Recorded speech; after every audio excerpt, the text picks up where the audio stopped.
I hit a few guys, and then I had to realize, wait a minute, I ended up suing VH1. He grabbed me by my neck and pulled me into the back seat, and he was like, I will fucking kill you.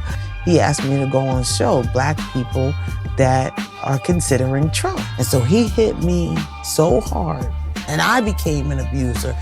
So when I told him that I was pregnant, he was like, it's not mine, and hung up the phone. We don't have to be Democrats because we're Black.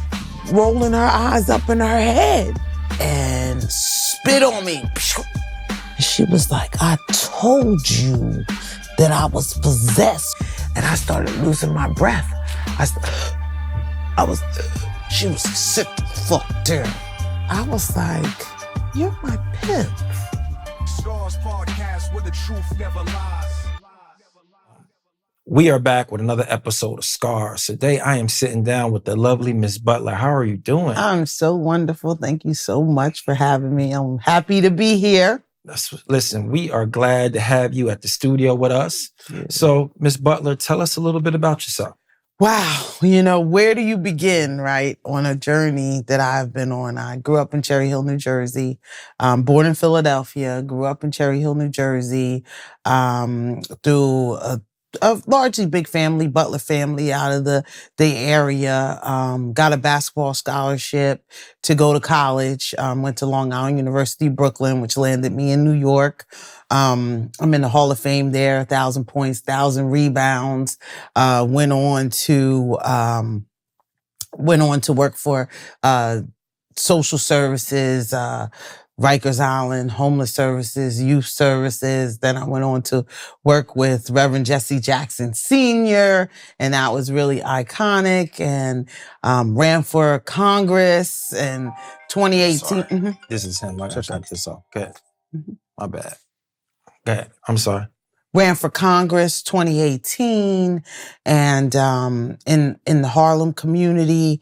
And so I really, now I do independent consulting. I'm a technical assistance intermediary. I work with, Donald Trump. I work with all kinds of people. I'm a Black Republican out here in these streets. And, I'm proud of myself. I'm proud of myself from the little girl from Cherry Hill. That is awesome.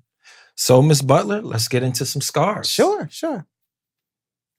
Well, when you talk to me about this, I didn't know where I would begin, right? But I always say that my first scar was probably in school, right? And growing up in Cherry Hill, at the time, it was a really racist community, and more so with the kids, right?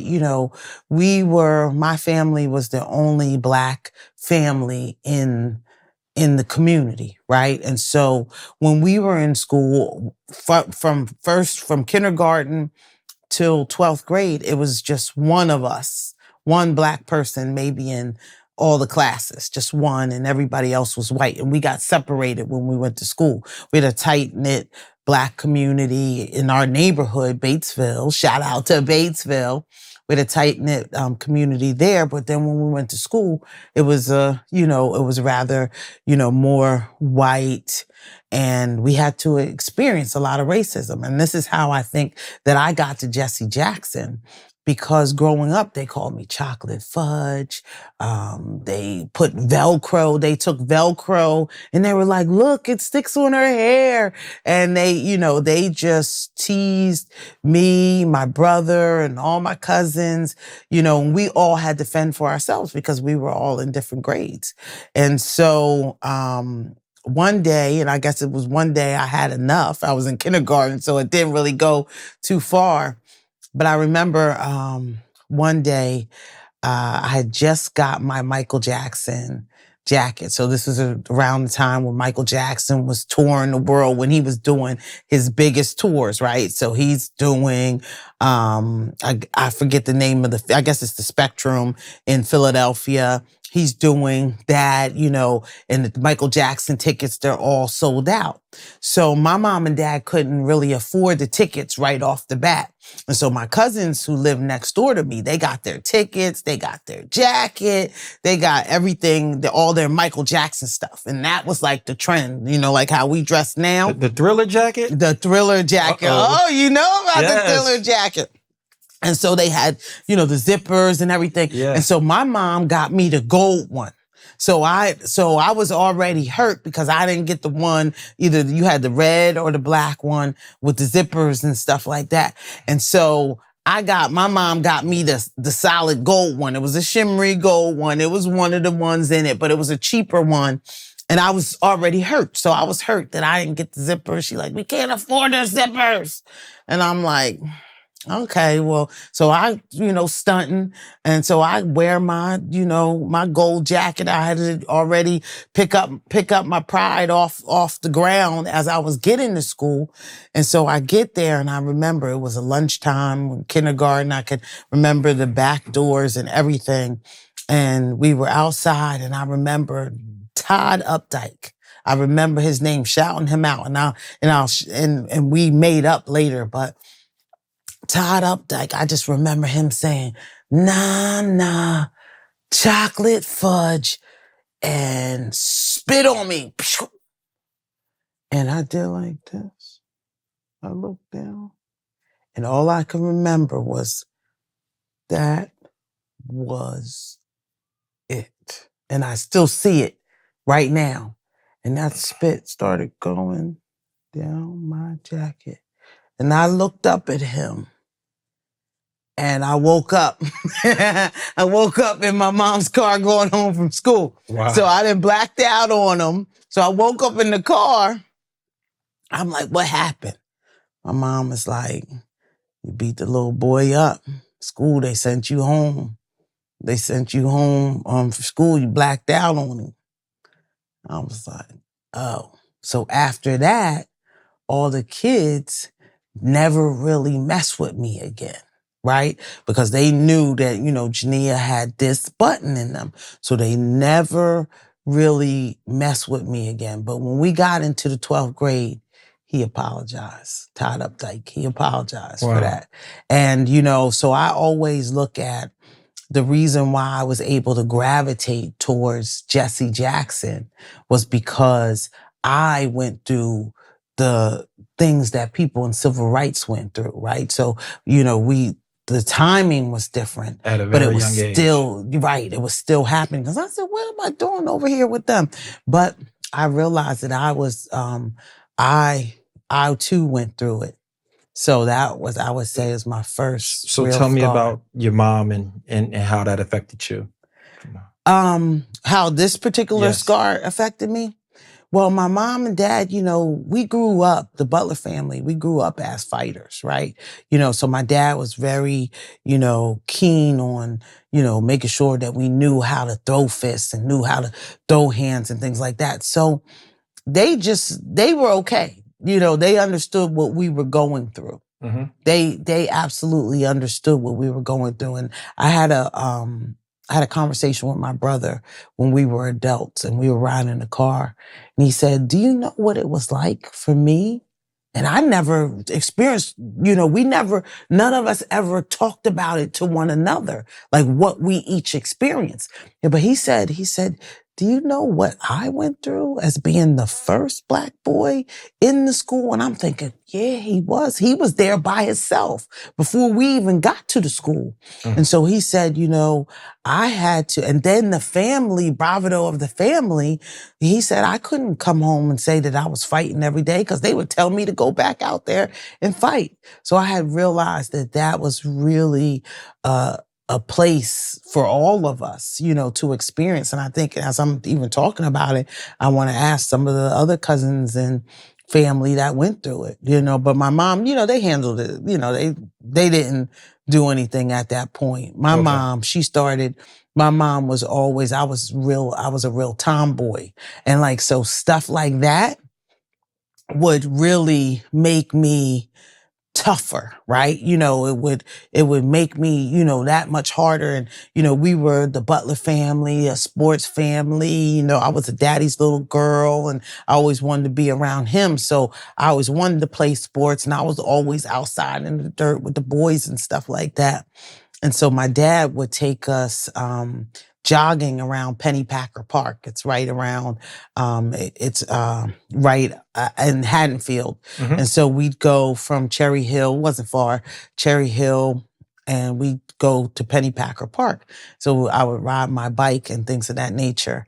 And my mom was always big on bruises. Oh, you're going to have bruises and you're not going to be a little lady when you grow up and all this stuff if you keep all this up. I'm like, hey, whatever. And so there was this corner that I had to turn going home and going out. Going out, for some reason, either we were always walking when we got to the corner, but coming back, there would be these pebbles on the ground.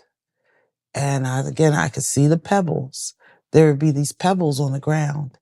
And every time I got to the pebbles, I would fall. My wheel, when I turned the corner, it was like a sharp corner on the bike, right?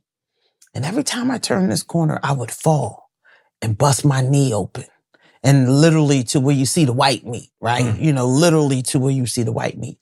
And I would bust my knee open every time. And so I started not wanting to take this corner. And I always look at this as the time that my dad, taught me how to turn the corner, taught me how to never quit, because he wouldn't let me walk my bike around the corner. I would get nervous coming up to the corner, right? With the bike, I'm straight ride up into this corner and then the sharp turn. And then he would get to the point and say, here come that turn. And every time I would get to that turn, I would fall. And I kept falling. And then when I got home, my mom would say, see, I told you, Robert, her body is going to be all scarred up. Her knees are going to be all messed up. So she's giving me this complex about my body. And my dad is telling me, no, you gotta keep going. I don't care what she's saying. And, I would get to that corner and we go every Sunday. He would take us jogging every Sunday. And I would get to that corner and finally, I got around that corner. And I looked at that wheel. It looked like it was something different, but it wasn't anything different, but it was just my courage. It was just that I learned, and I always look at that point and I said, my dad, I never quit anything. And anybody could tell you, I never quit. But I know that getting to that corner, my dad taught me how to turn that corner. So these scars that I have on my knees, because I got them both, and then I got some on top, and they're not as bad as my mom said they were going to be. But, they are always the remembrance of those scars. Tell me about your junior prom. Wow. So junior prom. So again, growing up in Cherry Hill, there's not a lot of black guys in the school, right?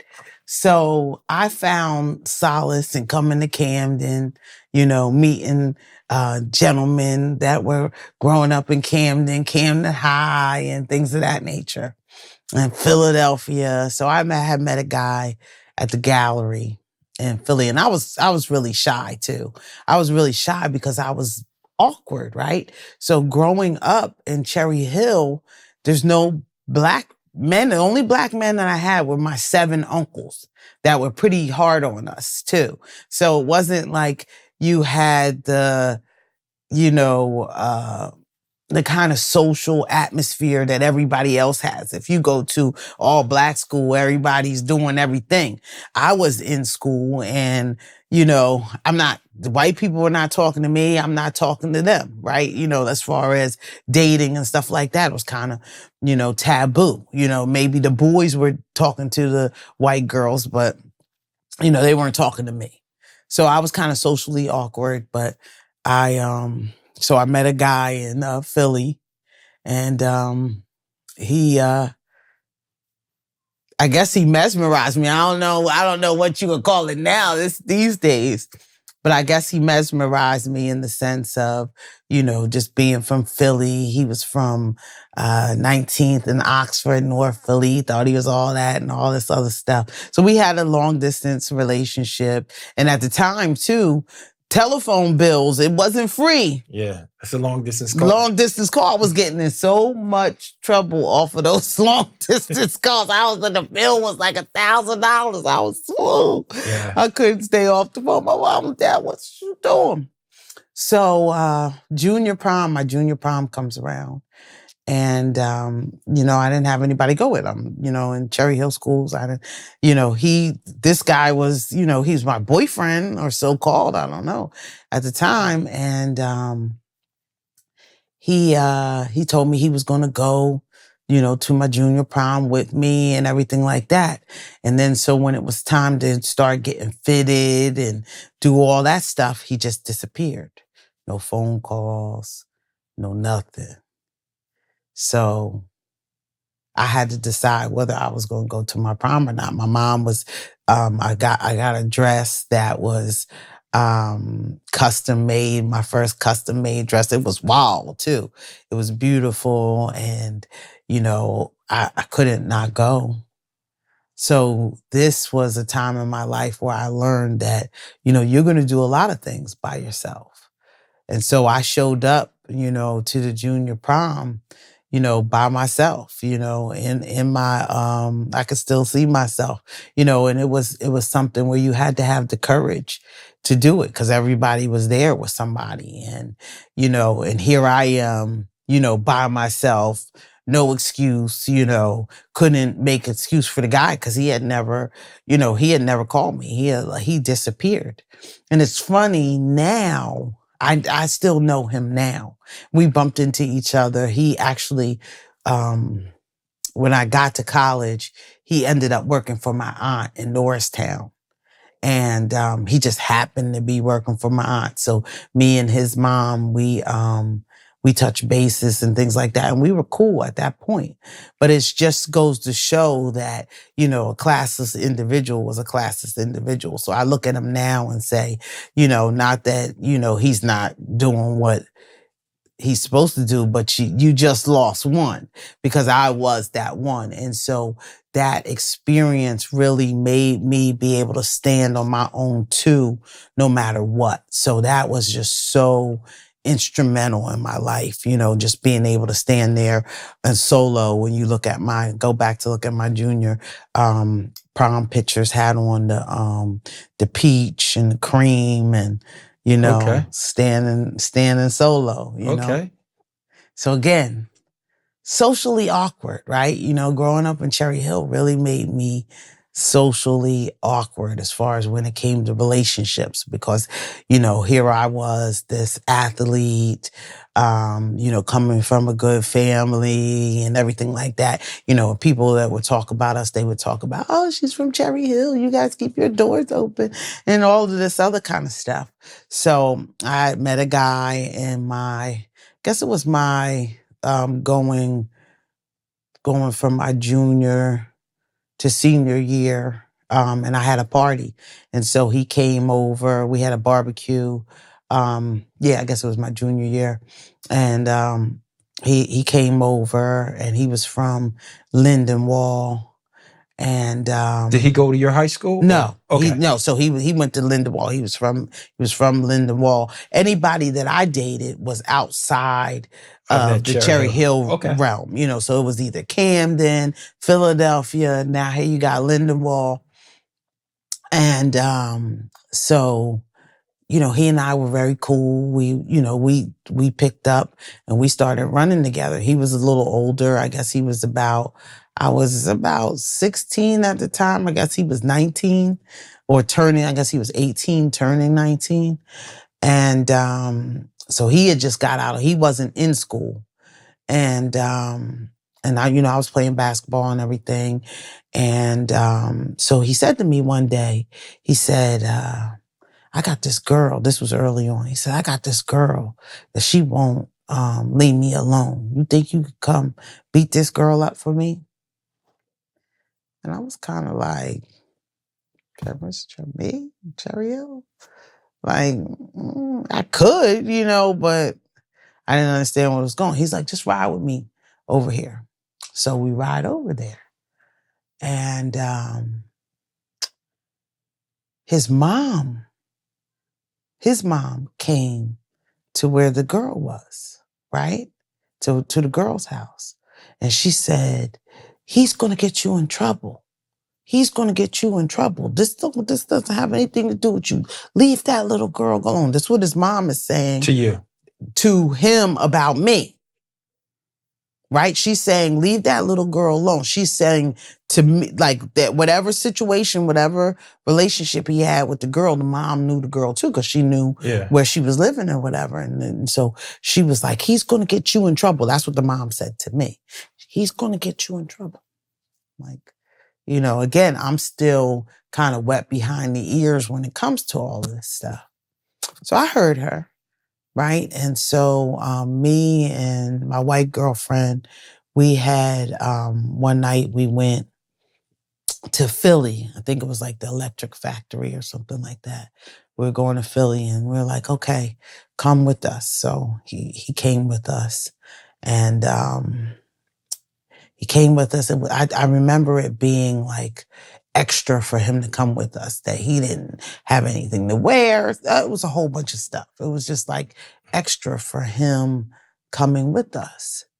And so we got to Philly. We finally got there, and it was because of him that we were late. So we finally got there. Then we get there and he's like, okay, I'm going to go to the bathroom. Then he comes out the bathroom and he slipped in the bathroom and I guess the shirt was all, he's like, we have to leave. So now my homegirl, she's like, we just got here, Jineea, and we just waited for him. And I'm like, so I'm kind of caught between it. And he's like, we're leaving. And I'm like, we just got here. He's like, you think I'm going to stay here? And I got all this piss and everything all over me. And I'm like, so I tell my girl, look, we're going to have to go. So we're in the car. Riding back. And, everything's all cool. And everybody's kind of like tense and mad and stuff like that. And so I'm in the passenger side of the car. And, I said something like, if you didn't fall in the club, we'd still be there. And I just remember going from the front seat, he grabbed me by my neck and pulled me into the back seat. And he was like, I will fucking kill you. Ah. And I was just like, my girl is driving the car. So I'm just like, what is happening right here? Like, I'm just having I'm just looking at him. Like, he literally pulled me from the front seat to the back seat. And I'm just kind of looking at him. I wasn't scared or anything, but I just was like, the hell is wrong with you? So afterwards, my girl was like, you got to leave him alone. Quick, fast, in a hurry. You got to leave him alone. Whatever that was, you need to leave him alone. Like, and again, I'm a little rough, so I'm a little rough around the edges. So I'm like, and he gives me the whole little, sob story, the whole everything that everybody talks about. He gives me the little sob story. Oh, I'm sorry. And I was just feeling some type of way. So I was like, all right. So then it became a thing in this relationship that we had. And it became a thing because anytime he would get upset, he would attempt to hit me, grab me up really briskly, but I would fight. So we end up, fighting. Like I think the next time like that we Ike had and an Tina. like Ike and Tina, exactly. Okay. Like Ike and Tina. And so that was my reasoning in my head. And see, I want young people to know that there's no excuse. There's never an excuse, right? Because that was my own reasoning in my head was like, I'm fighting. He's not hitting me. We're fighting, right? And we're getting over our little squabbles and stuff like that. And it wasn't, I wasn't bruised or anything like that. So that's what I reasoned with myself in my head. Okay. And so we were on South Street one time, and I was driving, and he said something, and I said something back. He hit me while I was driving. So I let go of the wheel. We're tussling in the car, and I'm hitting a car in front of us. We were like, it was traffic, but I'm hitting a car in front of us. We going, back and forth. My cousin was in the back of the car. And so the guy in the car in front of us had stopped the car and said, is everything okay? And that was the first time that I realized, okay, this is not okay. I'm sitting here hitting this car. I didn't even realize that I'm, bumping into this car in front of us. And I'm like, yeah, we're okay. And then so there was a time that, and this just began happening. He had a child. He threw my keys across the yard. Like it just started getting really crazy. And so, so the last time that this happened, he was in my living room. And so at this point, I had become, my own mad woman about stuff. And so he was stepping on my foot. He was putting on his shoe. He was getting mad at something, and he was stepping on my foot. So I began to get angry. And so I'm like, okay, we about to squabble, right? So I jump up and I hit him, right? I punched him. So we're punching. And so he hit me so hard this time. He hit me so hard in my head. I felt like, oh my God, he just hit me. So my cousin ran next door to get my uncles. And so my uncles, they got involved. So they came over. They didn't ask no questions. They just, where's he at? They came over, broke him and his friend up. Take them both. They fought him and everything like that. And they fought him all the way up to the speed line, everything, craziness. It was a crazy situation. So that night, they came back. Him and his friends came back. My uncles were still outside. They came back with pipes and everything and hit my uncle in the knee. And my uncle still had surgery probably a few years ago from that knee surgery. So that scar was my scar because he was fighting for me. And they came back with bats and pipes and things of that nature.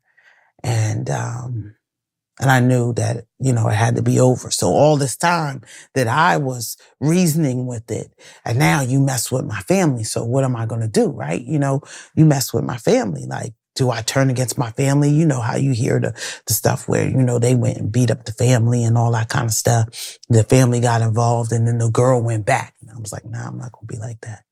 And my dad wasn't around. So my dad came home. And he said, Jineea, he said, do you want me to go to jail? Remember, I'm 16 years old. So he said, do you want me to go to jail? I said, no. He said, then don't let another man put their hands on you because that's what's going to happen if I hear that. Wow. That was it with that. And I don't even know whether man put their hands on me from that point on.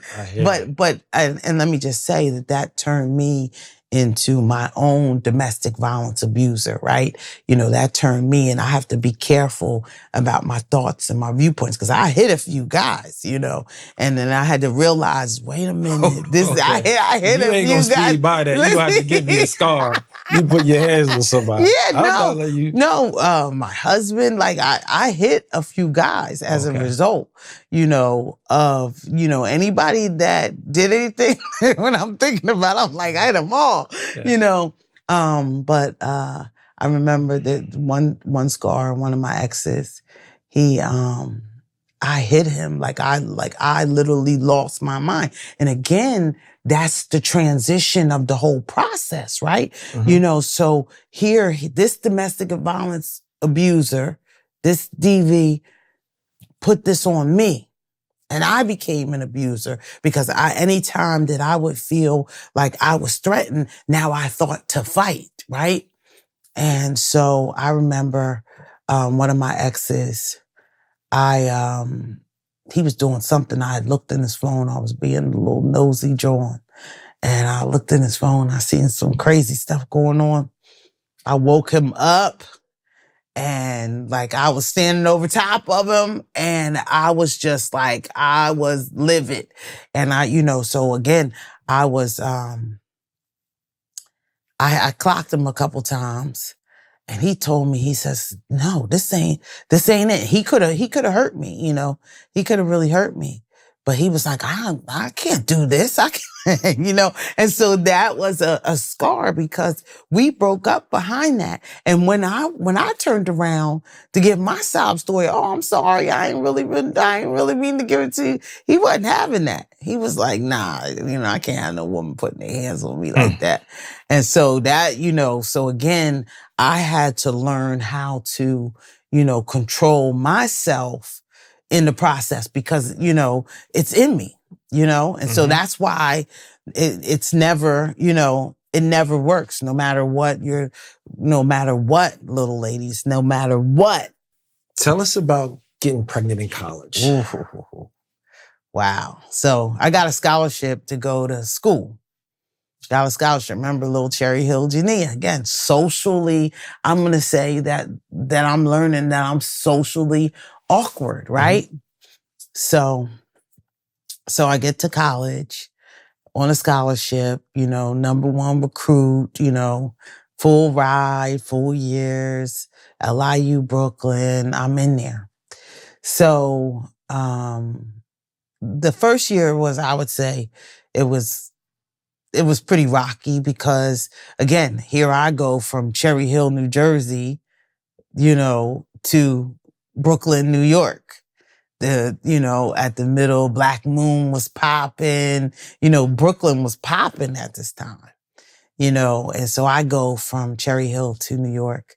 And I remember the guy that I met him at a homecoming. So you figure that was early October or somewhere around there, homecoming time.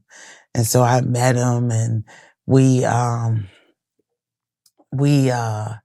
met at the party, and then he ended up knowing somebody that went to my college. And so we started kicking it. We started hanging out, everything. We became a couple and everything like that. We were on campus. And again, I'm the star of the team. So during this time, the young lady, Judith Blythe, she was scouting for stories for a movie that she was doing with Spike Lee. So, we're at the height of everything. Everything was, great at the height of everything. And so this is where the storyline for Love and Basketball was, right? And so if you go back and if you get to know me a little bit, what I'm telling you about my mom and my dad, that was my storyline, right? So this was the storyline that I gave her when she was asking about, being in college and being a basketball player. And because I just came out of high school and everything like that, that was the storyline for Love and Basketball. So she got the love part because one day I was coming back from a tournament. And so I was gone for a little while and I'd seen the guy that I was dating. And so he had came back. And so if you remember the part in Love and Basketball when they're in the outside on the campus and she's walking up, it's switched around, but she's walking over to him and he's chilling in it. So it was that kind of similar situation where he was coming in and the lady was interviewing me. So he came in the middle of the interview. He's like, listen, sorry, I haven't seen her in forever. And it was a real love moment. So she started asking him about his basketball, everything about what was going on with him in basketball. And he was like, yeah, I played for Uppsala. He played for this college, Uppsala. Do you guys ever play? Yeah, we play, all this stuff. So, so that created what I see now, the storyline in Love and Basketball. And I would say in that moment, it was probably love for that, brief little time period.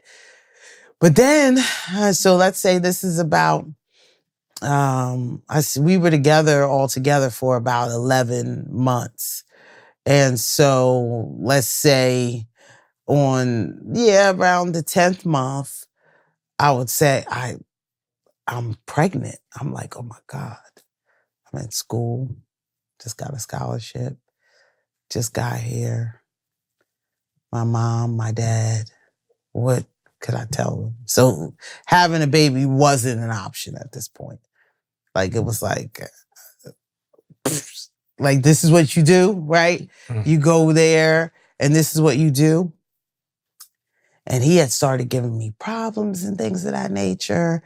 And then I found out that he had a bet, that he bet one of the basketball players that he would get me.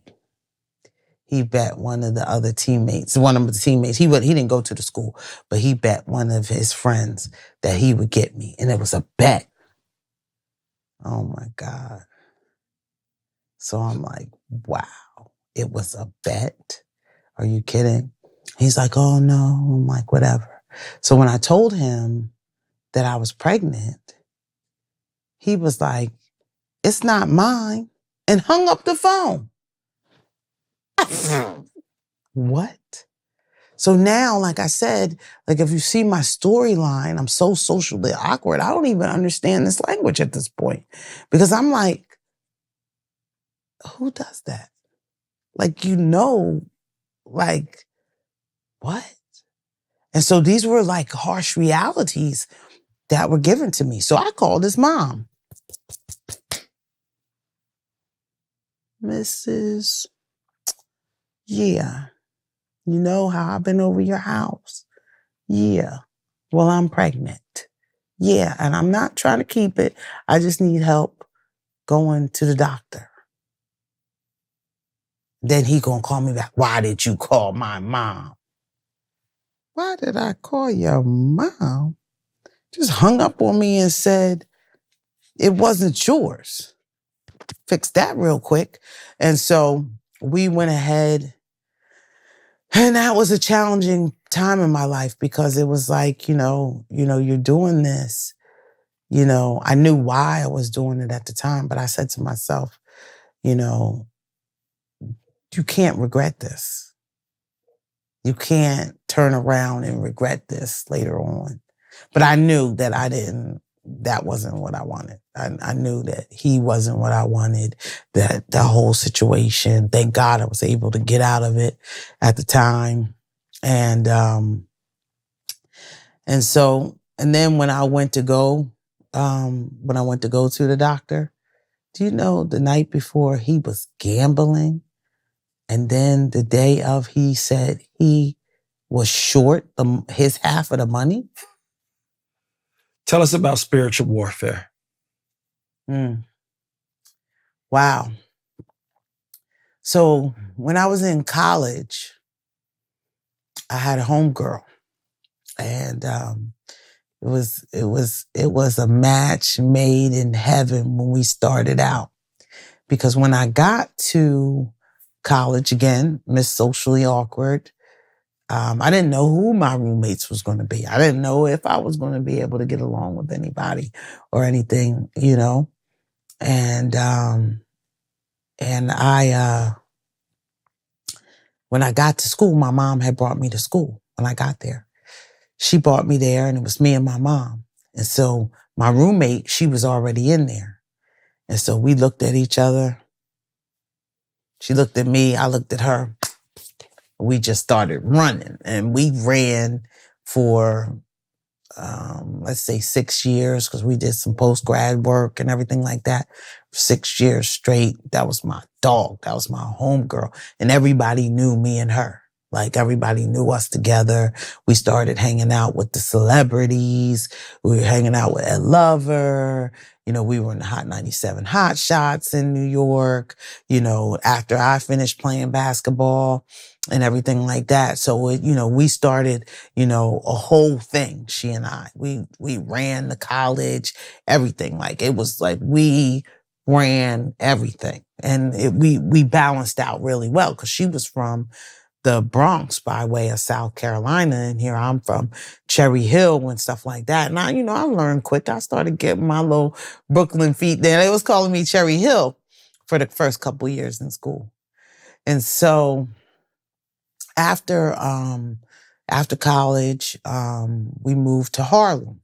She said, listen, her cousin got 30 years on a rape charge. And it was just one day. And so they had brought him in, took him to court, gave him 30 years. It was like a quick one and done case in South Carolina. And she's like, oh, my family, you know, my family keeps going through this. My family keeps going through this. You know, I got to go down there and help them. I got to go down there and help them. So I'm like, all right, well, whatever. So Easter 1999, we head down south with the Geechee people. I don't know if anybody knows about the Geechee folks, but we head down south with the Geechee people. So the whole time, everything was really weird. Everything was really eerie, really weird. You know, from when we started riding down, we gonna count 13 deer on the road. Chocolate Mountain, count 13 deer. Whatever. We got down there. Everything really, you know, just weird. I had been down there once before. Her house was really eerie and stuff. Okay. She's told me that she was possessed when she was a little girl. And I, you know, what does that mean? You know, you're a little bad kid, you know? Okay. You think that's what somebody is saying. But she told me, you know, I was possessed when I was a little girl. She used to always say that. Okay. And so I saw for myself we had got down there and everything weird started happening, and she was trying to clean up her grandmother's house. She said that she wanted to get her grandmother's house back the way that, you know, it was when her grandmother died. She wanted to clean up the house. And so we must have stirred something up in the house, because everything was wild. She started talking about she's talking in tongues and she's speaking in tongues, and her grandmother is speaking through her, and, you know, her aunts, her uncles, everything was all wild, weird, and crazy down there. And I was standing in their living room, and I heard something say, "Thank you for cleaning up, but homegirl needs your help." I don't want to say her name. But she needs your help. So I was like, okay, now I'm bugging out. I know I didn't just hear this. Hear this going on in here. Let me go see what she's doing. She don't need my help. Because I was already scared. Everything was already crazy. I walked in the room and she was killed over the bed crying. And I said, what's wrong? She said, I feel like I'm dying and being born again at the same time. I was like, wait a minute. What does that mean? There's two feelings you don't feel. So I'm sitting here like, well, what does that feel like? So the energy, and I'll just give you a little bit more of when we were riding down. And so as we were riding down, like I said, she started counting the deer. We're going to see 13 deer. One, you know, we riding through the night. We usually, you know, we hang out. We do weirdo stuff. There go one, there go two. So when we get to the 13th deer, there go the 13th deer. So now I come the 14th deer. There go the 13th deer. 15th deer. There go the 13th deer. And I'm looking at her like, man, I ain't about to sit up here and act like, this 13 deers. So that was the first weirdo point. Then So she just kept saying 13. She kept saying 13, right. Then when so we drove all the way to Georgia. And so, it's past South Carolina. So she's sitting up, we sitting up, I'm driving at the time. And I'm like, how do you forget I was pissed because it's like 3, 4 in the morning. How do you forget where you live? You sitting right up looking at everything. I was so mad. So, and we always used to stay up with one another. And I have a photographic memory where, if I see where I'm going, I could pretty much get out. And so I pulled over and I was like, you know what? I'm going to sleep. I'm not about to sit up with you. You don't know how to get home. We in Georgia. We gonna go past South Carolina. I was like, I'm going to sleep. And she put the car in gear and she said, I guess I got to find my way home. And when she put the car in gear, I was knocked out. And the next thing you know, we was up in her driveway. So when I woke up, I'm thinking, how we got to her house when she just missed her whole house. Now how we got to our house. Like we not at no rest stop. We know where, you know what I'm saying? How we got to our house. And now I don't know how we got here. I don't know, me, I'm a photographic memory person. I need to see where I'm at. So that threw me off on the whole process. And then there was this process about me going to sleep. So we was with her cousin, right? We was with her cousin. Her cousin had came and got us, and we went over our house. Now I met her cousin before, her cousin that came to New York. So she was in the room, right? So she was laying in the room. She had finally went to sleep from when she had got off the road because I took that little nap, right? Mm-hmm. Before we got into her family and everything like that. I had took that nap. And then when we came in, I took another nap. When she came in, she was going to see, she had never went to sleep. So later on that night, we went over her cousin's house. So she went into the room. So say me and you are sitting like this. This is me and her cousin. We sitting like this. And so she's in the room behind and I could see her laying behind in the room. So I'm like, yeah, she just now, that's the first time she went to sleep. So the cousin is like, oh. So the cousin turned around. She like, oh. She was laying on her stomach. They say you shouldn't lay like that because they say demons will ride your back. Why would you say something like that if she's in there laying on her stomach? So we sitting there, and so me and her cousin was talking about a whole bunch of stuff, like, good stuff happening and stuff like that. So the cousin started crying. And when the cousin started crying, it was like a wave. Like, it was like, you know how when you see smoke, it's invisible, but you see that air of heat with heat. When you see that heat, it was like a air like that went into that room.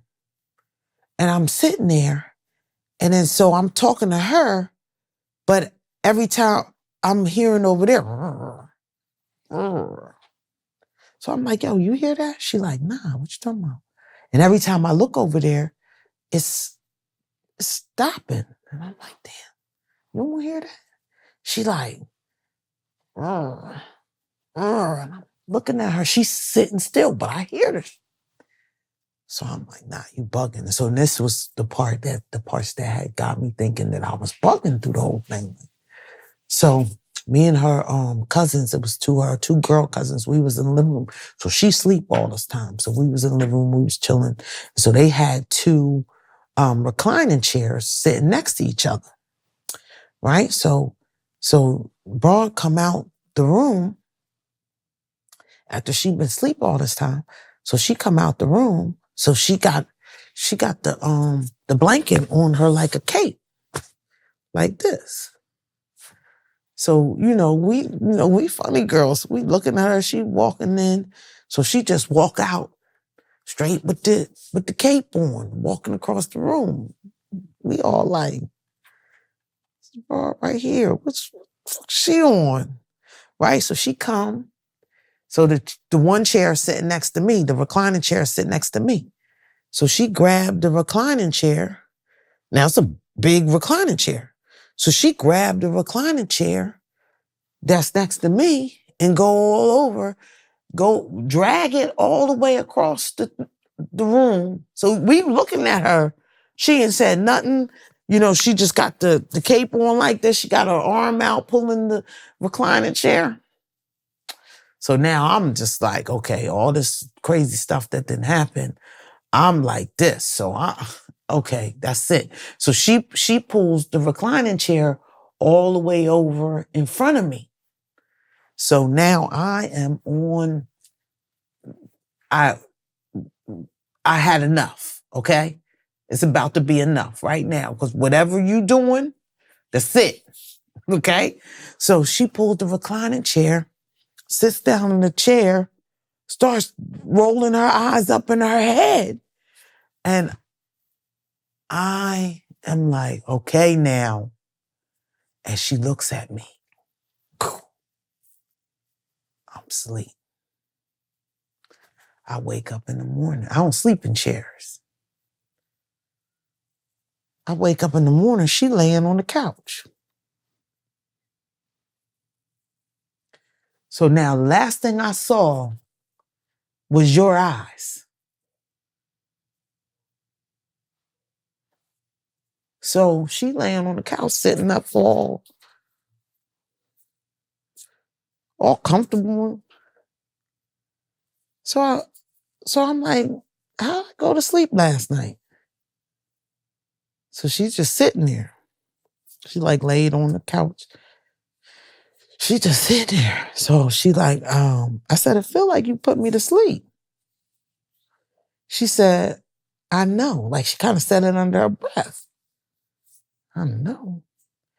Then her cousins came out. They was like, what happened to you last night? So they was like, what happened to you? She said, when you was up, we was talking all this positive, good stuff. She said, and then she said, then girlfriend got up. And then when she got up, it was dark. We was having haunted stories. It was so scary. How did you go to sleep? So she's sitting there like this. And I'm like, yeah, how did I go to sleep? So now this is when I start putting all this together. Like, that was some weirdo stuff. Last thing I saw was girlfriend's eyes. And I was asleep in the chair, in a reclining chair. And the reclining chair wasn't even like laid out or nothing. So that was a weirdo move.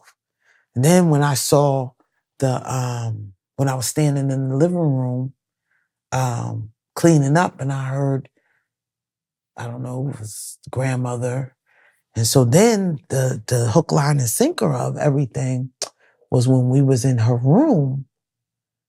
And so I'm trying to figure out, she started talking in a different tone of voice, right? And like I said, her eyebrows was touching you, and she kept going, you, and she started pointing at all these pictures, and all the pictures that she was pointing at, the people were dead in her house. Like she was going around and, the people were like, little girl died, all these deaths had happened when she was saying of why she wanted to come down here to save her family, and I'm sitting here saying everybody had these eyes, like it was in the eyes. And then the mean people, it seemed like, had, the eyes like we're saying. So there was this picture on her wall, of her brother. Her brother had committed suicide, and this was her favorite brother, and she really wanted to find out, why her brother committed suicide.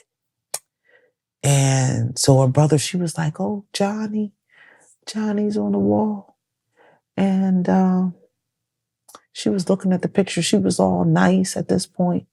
I said, "Who's in the picture with her? Look like this evil woman, evil person in this picture." And she turned on me and she was like, "I told you that I was possessed when I was a little girl." She started walking towards me and I started losing my breath. I was, because now I realized that the whole time me and her been hanging out, cooling and stuff, all the evil stuff she was doing, she was serious. She was serious the whole time. And so I'm losing my breath. And I'm like, and you know what I did? I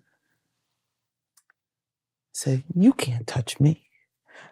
For that split second where, I heard the Sunday school teacher saying, "If you're God's child and the devil is trying to get you, he can't touch you." So I went elementary on her.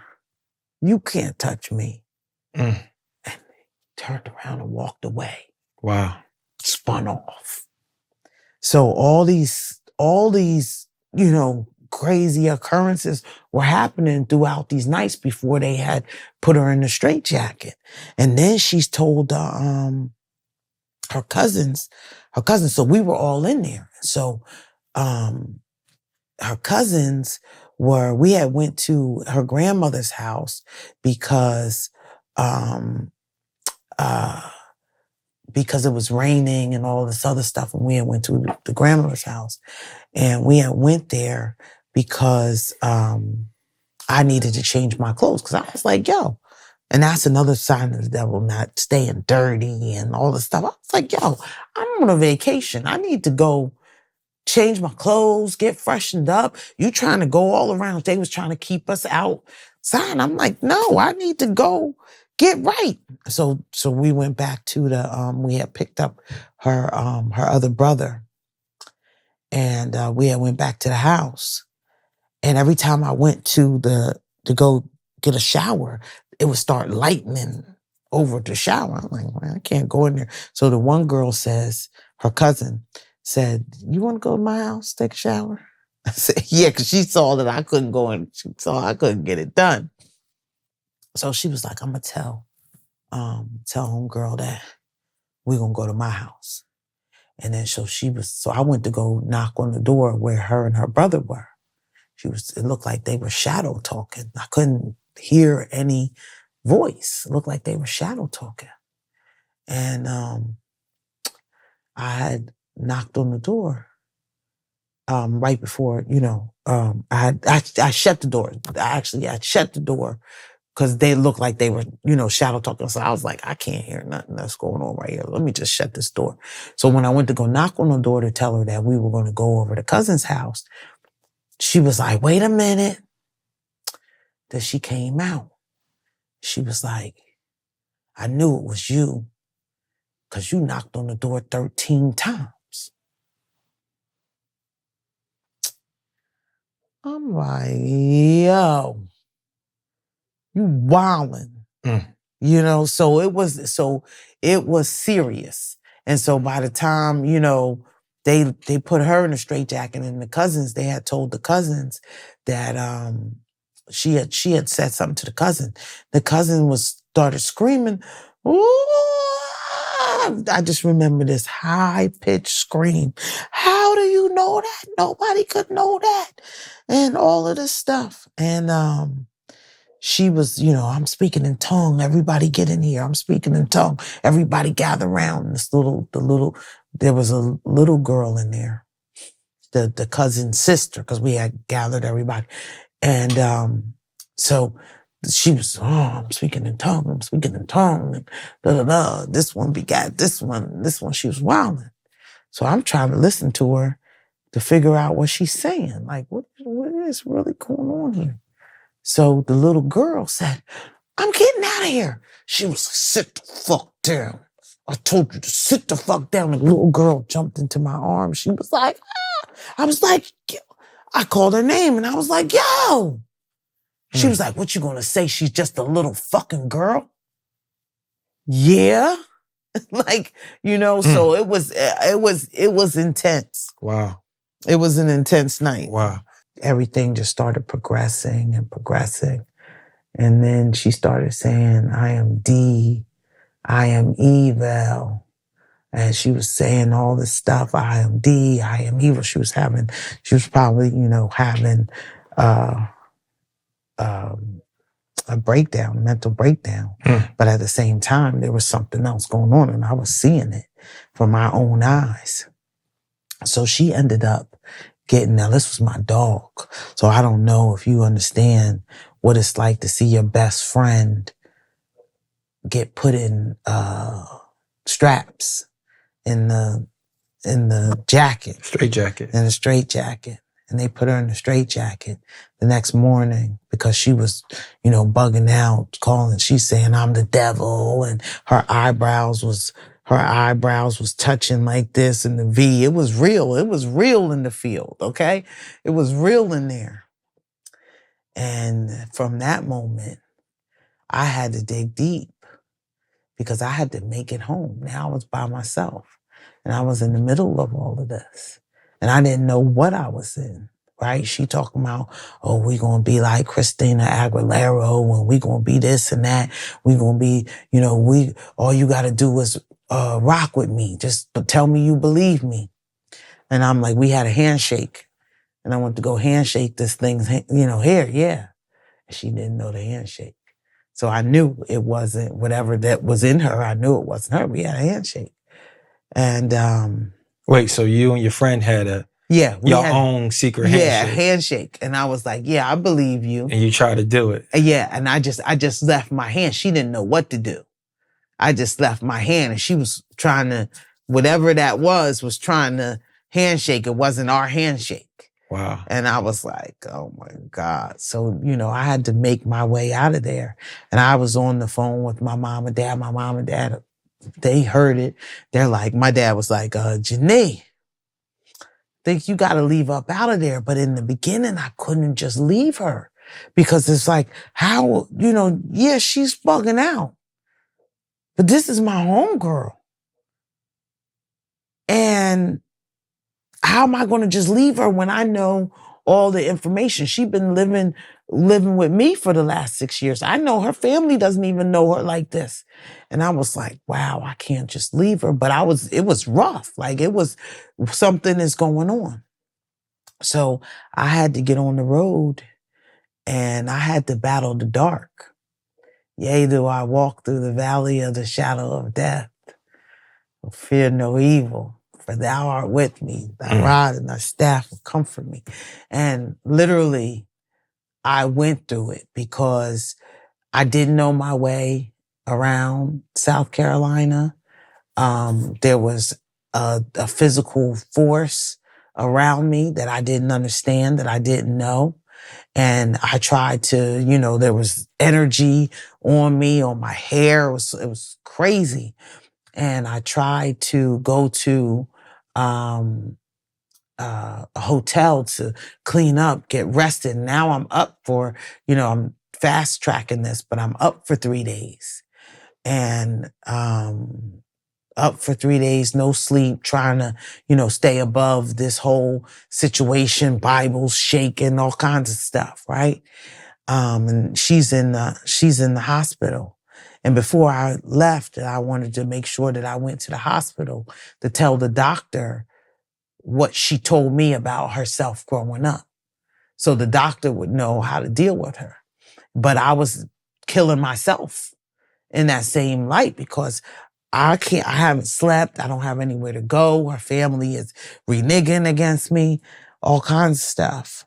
And so every hotel I went to, it was like a golf tournament or something out of there.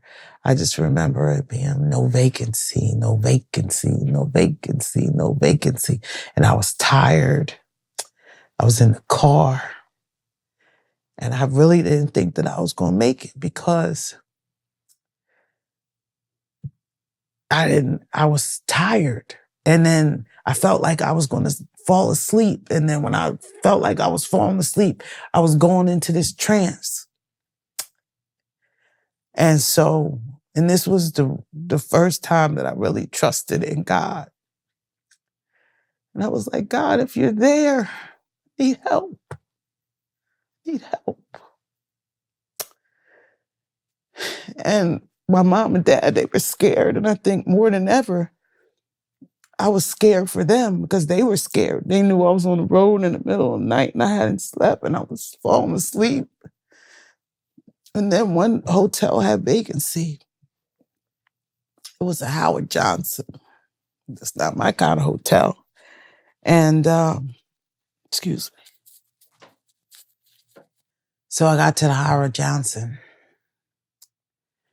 and there was vacancy. So my mom was like, take it, take it. I'm like, no, this is not, doesn't look, at this point I'm bugged out, right?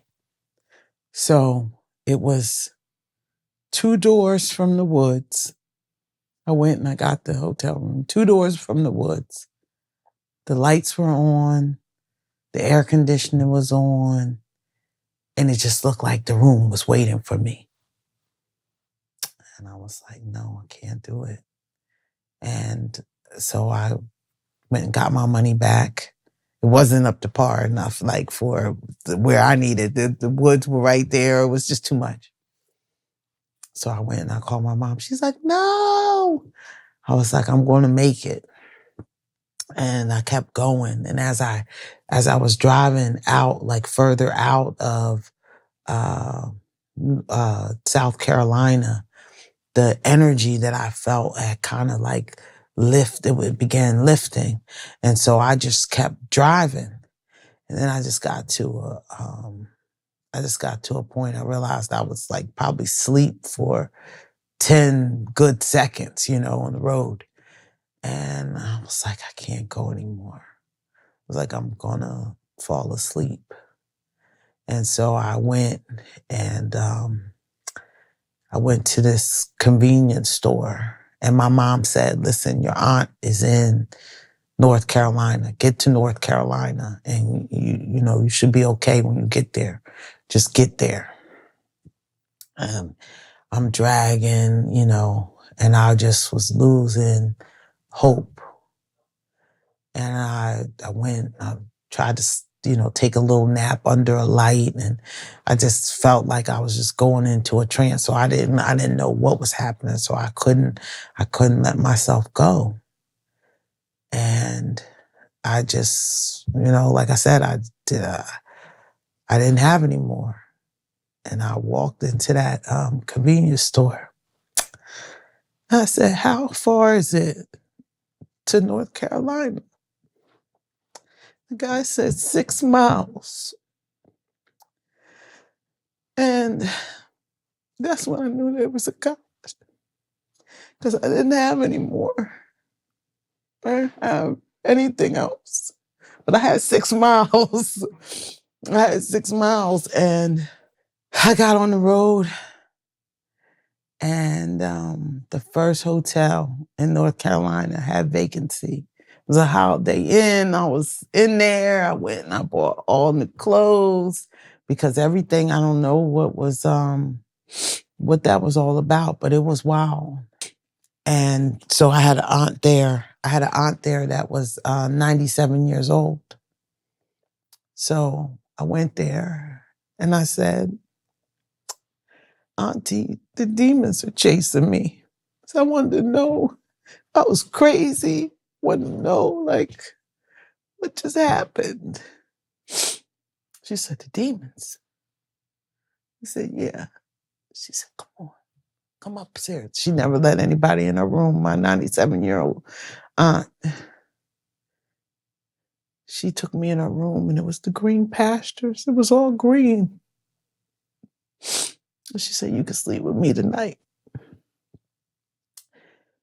I slept with her. And in the middle of the night, she woke up. She said, get up, God is telling me to tell you to read something. And all through this journey, it was a godly journey, through the whole process. And she told me where to read. And I turned to the page, and it was the next chapter that I had outlined. It was the next chapter. And I just looked at her.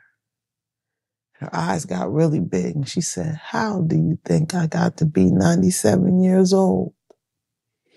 And then her eyes just went back down to regular. She says, "Now, pray for you. You got to go to church. You got to live the life of the Lord." And I never turned back from that day. Tell me about the WNBA. Wow. So, obviously, I'm a basketball player, Hall of Fame, 1,000 points, 1,000 rebounds in college. And I'll start with that. My junior year, I believe the WNBA came out my junior year. That should have been 90. Yeah, I think the 96, 97 year. Or I graduated in 97. So it came out a year before. So so it had to be 95, 96, somewhere in there. I think it was 96 it started. And the ABA was starting, so it was just professional basketball players and, women professionals and things of that nature. And when I was going to get my scholarship, when I decided that I was going to go to Long Island University over Ohio State or any other school, I chose LIU because I was going after my career and that there was no WNBA for women. I remember a teacher, I was a lot younger. She was like, "We're not going to see women's professional basketball." I remember, I forget her name, but I remember she said that. And I kind of believed her, and so when I, decided that I was going to go to LIU, I was thinking career and things like that. And so my senior year, the WNBA came out. And so this was, I believe, that their second year coming in. Yes, so it was my senior year. The WNBA came out. So it's kind of like I almost had to change my mission, because here I'm in New York now. If I was going to the WNBA, I should have went to Ohio State and I should have focused over there, but I didn't go to Ohio State because I was like, my life is going to be basketball. There's if only thing that you could do is go overseas at this point. Right? So I'm thinking, I wasn't really ready. My mindset, I wasn't seeing myself overseas like that. So I was like, let me go to New York, get my career together, and you can go up there, break records, let everybody know that you could be on any level that you want to be on. You came here because this isn't a Big Apple. I wanted to be in Brooklyn. My other love is hip hop. So, but your love of the game is always gonna, take you down that road. So, I went and, I tried out for the WNBA. I had an agent, so everything was big during that time, right? Ed Lover, he was in our lives and stuff like that. So it was big, because I could go in the draft and things like that. Ed Lover asked me if I needed an agent. I was like, no. I had a couple agents hit me up on paper, through the mail. And so I went with this guy. I forget, he was at this radio station. I went with this guy, and he was my agent, and, black guy. And I went with him because he was black. I said, I'm gonna go with the black agent. I had a white girl. She was trying to do a whole bunch of stuff, but I said, what are you gonna do? Here's your first opportunity. Where you gonna sign? So I went and I went with the black guy, which was fine and everything. But he got me to try out.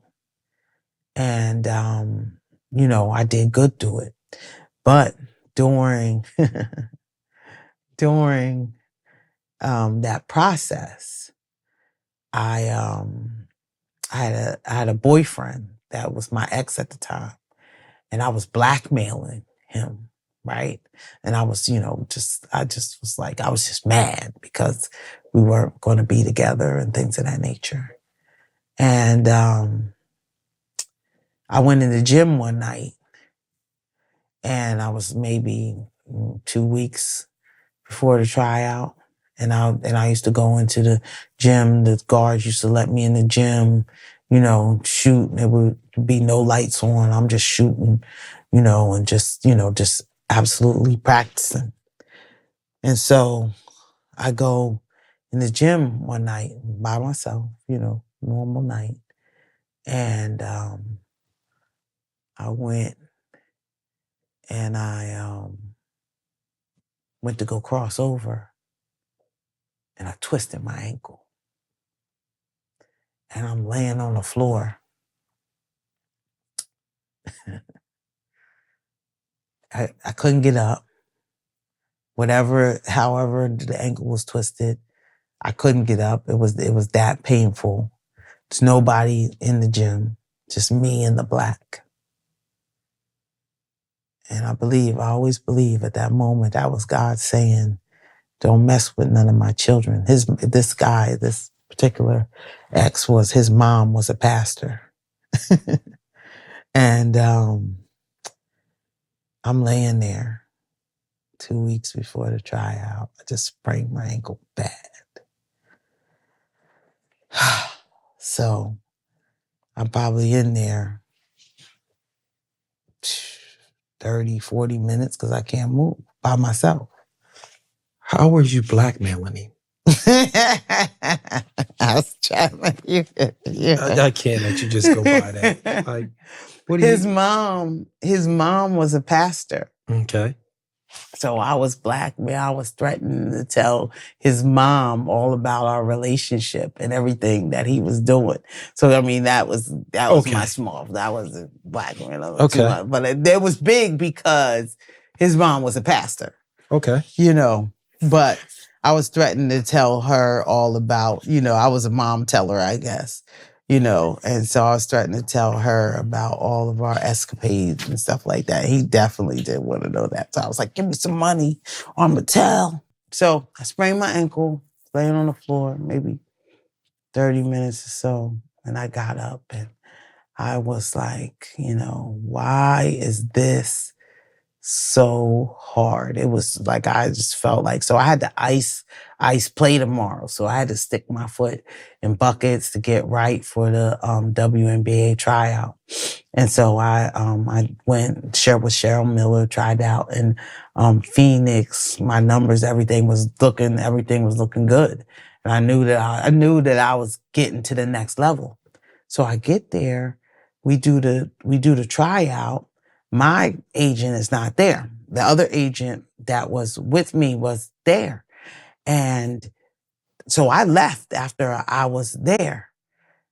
And then the agent was like, no, they wanted you to stay and they wanted you to do this. And because my agent wasn't there, I didn't know any of the other things. And so now we get the letter, and it was like, you made the reserve team. Tell us about your time as a social worker. Oh, well, so my first job as a social worker. So, being in New York, I really wanted to be, I really wanted to go into business. I really wanted to be a social worker. That's what I went to school for. Got my degrees in psychology. And so my first job out of college was a case manager position for HIV and AIDS clients in New York. And it was the first shelter that was opening, and it was a congregate housing, and so it was single resident occupancies, and the director, I was young, I was probably about 23 or something like that, and the director decided that she was going to give me one of the younger clients, right? So there was a 21-year-old girl that was born with HIV And she grew up with it all her life. Her mom had passed away from HIV. She got it from her mom. She had contracted it from her mom. And so the director thought that, I could probably help her and stuff. And, I would meet with her. She was good. She was a nice little girl. And her cousin had raped her and he got HIV. Didn't know she had HIV. Her cousin raped her. He got HIV. And she was just real depressed and stuff because she just trying to figure out, what could she do with her life, right? She can't have kids. She's on medication the rest of her life. She was LGBT and, she had a girlfriend and the girlfriend was her, her confidant and stuff like that. And she stopped taking her meds, right? And at this time, this wasn't, this was back in like 98. And HIV, it was still, everybody trying to figure everything out. And so she stopped taking her meds. And, they had me talking to her. I was her case manager. So it was my job to try to convince her to take her meds, right? And so she was like, what do I have to live for? And that was the most challenging question that any of my clients all the time ask me. Because I had to dig deep to try to figure out, and I couldn't answer the question. And she was like, she continued to stop taking her meds and died. Wow. Yeah. And I had not too long after that, I had to leave the job because there was so many people that were dying. Like they were, either using and they just were dying. And I had got, a hypersensitive piece about dying, because, all my clients, they had a mark for death, at this point. And I started thinking, no, I'm not taking this regular. Like, I got to get out of here because I think, how I'm starting to feel about death and things of that nature is not right. Okay. Talk to us about people in your past dying. Yeah, I have some great people in my life that passed away, and they were all signature people. Vaughn Lee, I always say Vaughn Lee was my pimp, We gonna get in there. Vaughn Lee is his best friends. And girl that used to run over the bridge with me, Saquana Cook. She was on my basketball team. She was the only one on my team that was faster than me. And she died on the set of Deadpool. She was young lady who she was a stunt woman on a motorcycle, and the motorcycle was faulty, and she crashed on a motorcycle and got killed. And she was, my basketball teammate. And we ran the bridges together, ran Brooklyn Bridge together. We stuck together as far as, basketball was concerned. One of my best friends growing up, Andre Reed, in Ohio, he always promised me that I'm going to move to New York one day with you. He was like, I guess he was kind of like, well, it was a teenage love, and he always said, I'm going to move to New York. I'm going to move to New York. We were basketball players in high school and stuff together. That long distance relationship and them phone calls that I was having. Mm-hmm. And he died. He had congestive heart failure. He got congestive heart failure in high school and he had to stop playing basketball. He was like a top recruit in basketball. And then that flipped his life. And he finally came to New York, and right before he died, maybe 2 years before he died, he came to New York. And I was like, wow. He really put it on him. Then another best friend of mine, the Mighty High, was a rapper, died a couple years ago, 25 years. What I realized about death is that, these memories that you have with people, people take them with you. I mean, you have to take them with them.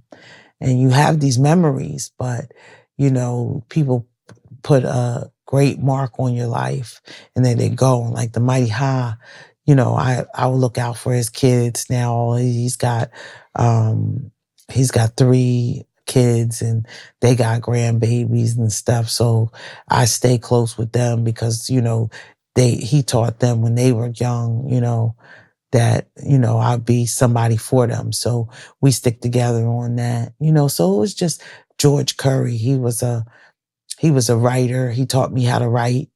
He said, I'm going to teach you how to be a writer.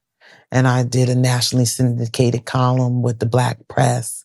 And he helped me, write it. My first book is coming out this year, Follow the Leader. And it's dedicated to him, George Curry. So my heart is, when we talk about scars, my heart is full of scars, but as I get older, there is understanding. Yes. Right. There's an understanding in life and and it's something that you learn to appreciate. Absolutely. So you gotta go into detail about Mr. Lee. Vaughn Lee. Vaughn Lee. So when I got to Harlem in like 98, late 98. And when I first got there, I would walk through Harlem, up and down the street, kind of getting to know the neighborhood so people would know me and stuff like that. And I was coming from Brooklyn. And so I met Vaughn on the train one day. And he was he was finding out. I told him he's trying to figure out what I wanted to do and all this stuff. And I was like, yeah. So he took me, he says, oh, come down, meet me with Percy Sutton. So Percy Sutton, black radio owner in New York, part of the Gang of 4 in New York, big dog out there. He took me to one of his breakfasts and he started showing me. Now, I was out of college.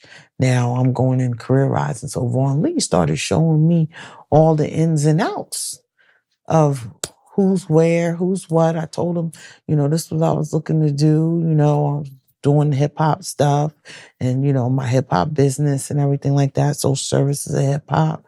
And this is what I was looking to do. So he started, well, you got to go here, there and everywhere. Took me down to the Rainbow Push where Reverend Jackson was at. Took me to all these key, places. So we got cool over the years, and I started getting into, doing my events and connecting the dots and things of that nature. And Vaughn Lee was always there. He was always in the back of the room. Most people knew him. All the girls knew him. He was the actual pimp. He did 20 years for white slavery. And I think that his time with me was a time. What do you mean by white slavery? White slavery is like a form of prostitution. Okay. So it's a charge for prostitution. So that was his charge. White slavery was prostitution. Okay. And so he did 20 years for that. And so, now that he's in Harlem again, when I first met him, he was living with one of the pastors. And so he would always have all these girls and stuff. He would, always have these girls. He would tell me who in the politics was tricks and all that. He would, he just tell me all that. And I just would, I'm always open to, whatever kind of person. So he never really bothered me. And so he was a pimp. In so many ways. And he wasn't, he would just provide the girls. I don't know if, that's legal or illegal, but he would provide the girls for people. So I said to him one day, I said, Vaughn Lee, I said, why you ain't never try to put me on the stroll? And he was like, gee, remember I took you over to the spot? He's like, remember I took you over to the spot, showed you my room and all that? He said, but I knew you was going to be somebody. He said, so I didn't mess with you. And I was like, wow, okay. And then so we had this great moment where I realized that he was my actual pimp. He always used to say, gee, pimp, you got to pimp. You're going to do this, you got to pimp. You got to really pimp. Talking about. So one day I had realized that I was going to meet, God rest the dead, one of Congressman Rangel's, his chief of staff, Jeffrey Eaton, God rest the dead, he just passed. And I was going to meet him. And Vaughn Lee had called me. He said, oh, gee, what you doing? I said, yo, I got to go catch up with Jeffrey Eaton because I got to meet him before so I could do my event. And he was like, all right, I'm gonna see you around. I'll see you in Harlem a little later. So I said, okay. So I'm trying to rush to get over there. And he was leaving at 5:00. I think it was like 5. And I got there and he was outside and Vaughn Lee was holding him up. Right? So I was like, oh my God. So I talked to him. I did what I did do. He didn't say that, he knew I was waiting for him or he didn't say none of that. He was just talking to him and holding him up. So after he walked away, I was like, you're my pimp. And he goes, everybody needs a pimp, G. And it was that moment. It was that moment that it was such a special moment. Like you would never understand how special that clear moment was. Everybody needs a pimp. Wow. And I realized what he was doing with me, he wasn't using me and my body, he was using my mind. So what he would do is he would run up on people and he'd be like, yeah, Jineea over there? Yeah, she got the business. She worked for Jesse Jackson. She do this, she do that. And he'd be like, come here, G. The same way that you would do with a young girl that you're selling their body, but he was selling my mind. And then he would say, come on over, G. And then, so we get the business and we do the business. And I just realized, wow. And I understood a whole nother world of what pimping is, And so shout out to Vaughn Lee because he really set it up and, he redeemed himself, I'm sure, with God on many ways. He ended up having brain cancer and he was with a young girl. And see, now all you fellas out here, he was with a young girl, she in her 20s, he 60-something. He had a stroke. She didn't know he was having a stroke. She left him on the floor. He's having a stroke. The air that went to his brain, that he can't recover from that because the girl didn't understand anything that she was saying. So the young girls are always not the way out there, and so he ended up getting a brain surgery and didn't make it after that. Wow. Sorry to hear that. Yeah. Okay. Tell us about Hip Hop Honors. Wow. We've been on a journey, haven't we? Yeah. I've been through a whole lot in this room with you over here, Dr. Still. I'm on the couch over here. So, Hip Hop Honors.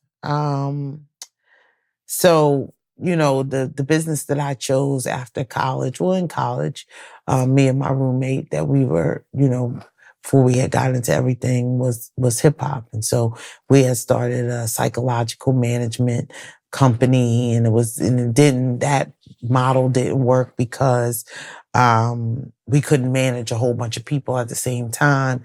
So, when she left, I went into what I called the social services of hip hop. And so I was identifying remedy problems that affect the growth of the hip hop community. So one day at the Apollo, they used to do this award show called the Justo Mixtape Awards. It was a DJ that had passed away. And so I was in there and I'm sitting in the Apollo, the old Apollo now, because it was the one that wasn't renovated or anything. And so it was raw in there. And so I'm sitting there and this guy walks in. I was just sitting in the crowd watching everything. So this guy walks in from the back, walks up to the front of the stage, grabs the mic, and says, "I started this shit." So I had watched him walk all the way in, quiet, go up, disrupt the whole stage, and it was Kool Herc. So I was like, why would he want to do that? Like, what would make him do that?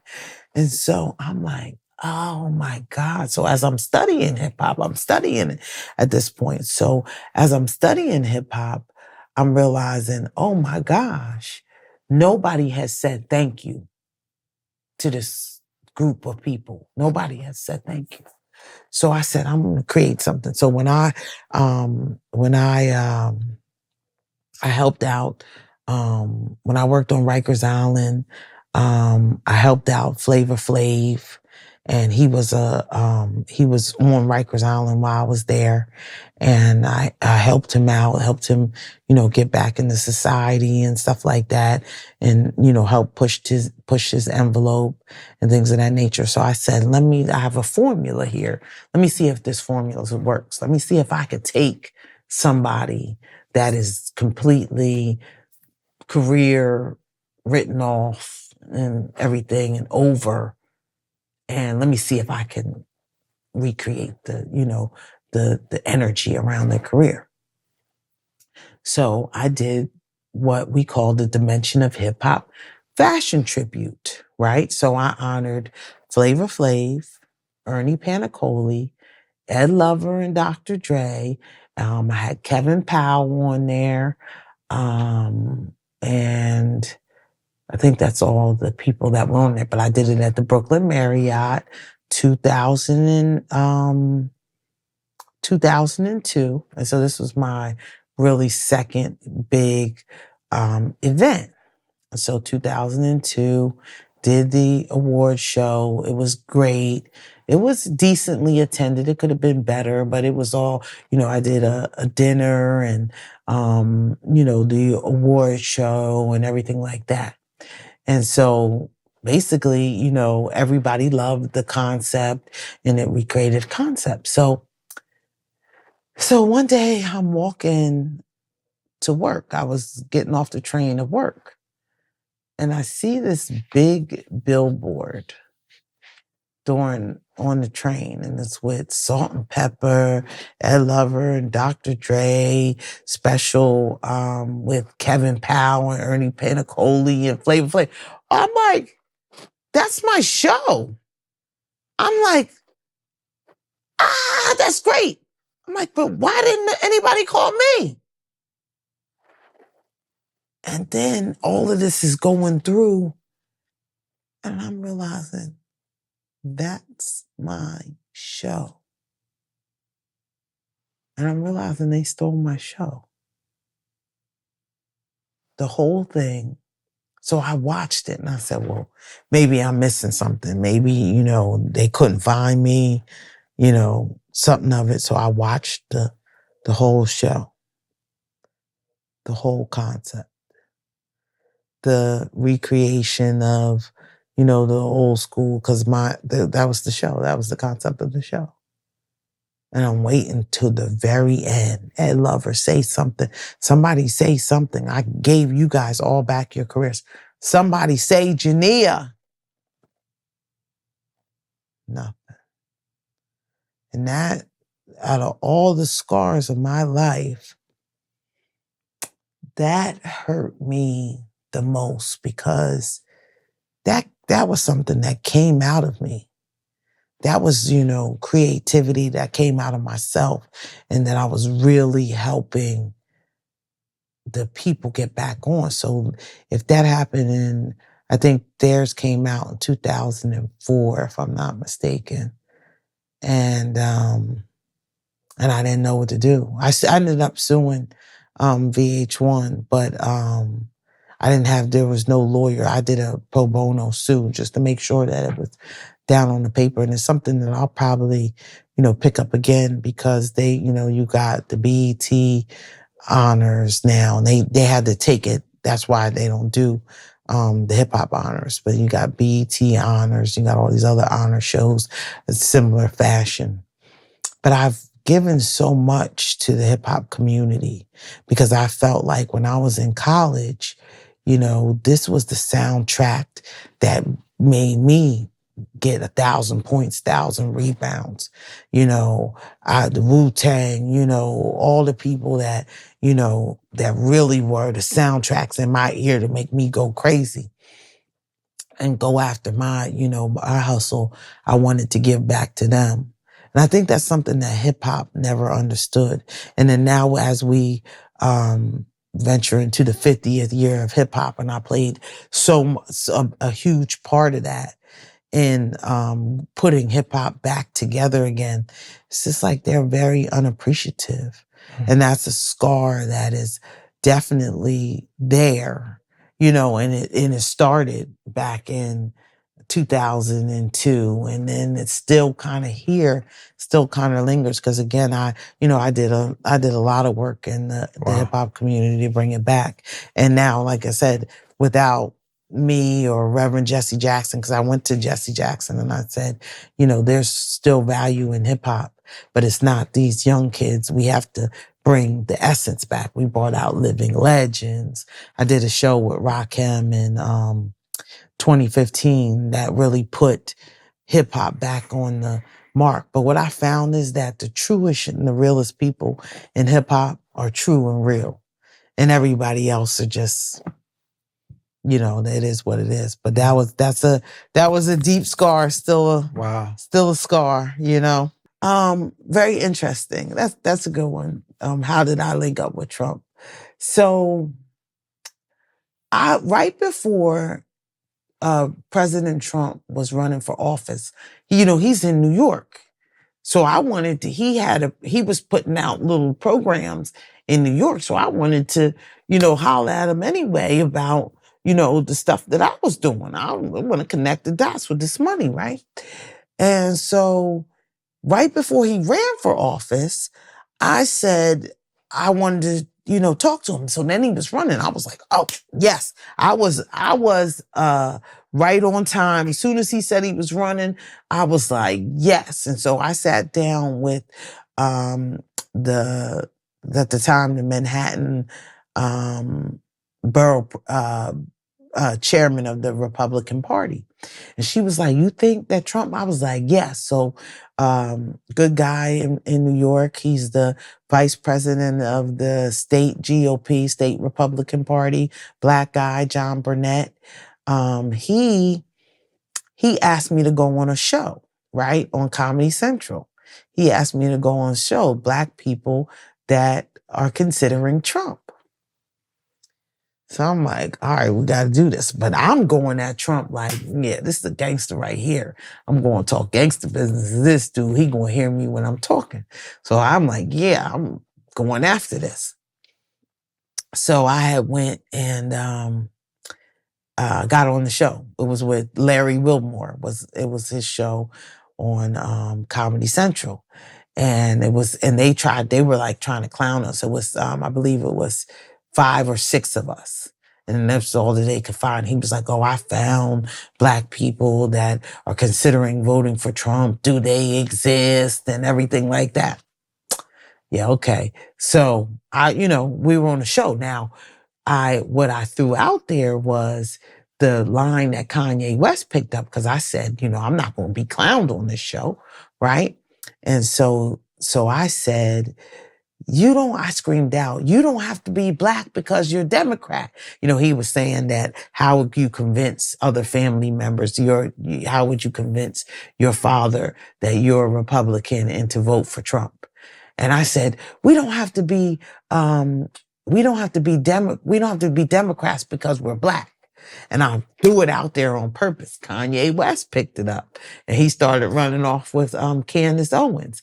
And so in that whole process, I began to steer the black vote. And I said, look, I'm going to do this. I was able to help Kodak Black get out of jail. I was able to help Lil Wayne get out of jail. I was able to help present the platinum plan the first time around. Now this time around, so many black people that came from all the way started crowding the light and stuff like that. And we didn't even get anything on the table. And so if there's any scar, it would just be this time around, we don't know what he's going to put down for the black community. Where before we had a platinum plan, he's going to put $500 billion into it. And this time we don't have it on the table yet.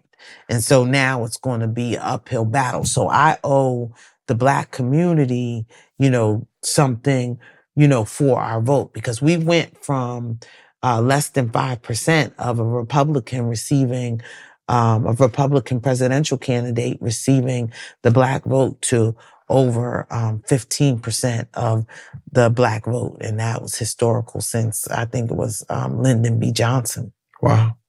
So got into that. So it's, something good. So that's good. So, but the black people don't bother me because people that know me know that, I'm much like a black nationalist, Well, listen, we enjoy having you Yes. today. Sit down with us at Scars. Is there anything you want to close with? No, I just think that, if, as I go over everything, I see how open that I am. And that's because I'm okay with me, because Absolutely. all these scars made me into the warrior queen that I am. And I think if anybody, finds themselves, stumbling on something and looking at something, in their lives that they don't like or they didn't, it's okay. You can't, there's no do-overs. The only thing that you got to live is with no regrets and, and honor your scars. Well, Ms. Butler, thank you for coming out. Enjoy having you here on Scars today. Thank you. Thank you for having me. Okay. It was wonderful. I hope you guys enjoyed this episode of Scars. Please like, subscribe, tell a friend. We out, Jay. Scars on the surface, but they deeper within. Every stitch is a chapter, every break is a win. From the pain we ascend, like the phoenix we rise. Scars podcast where the truth never lies.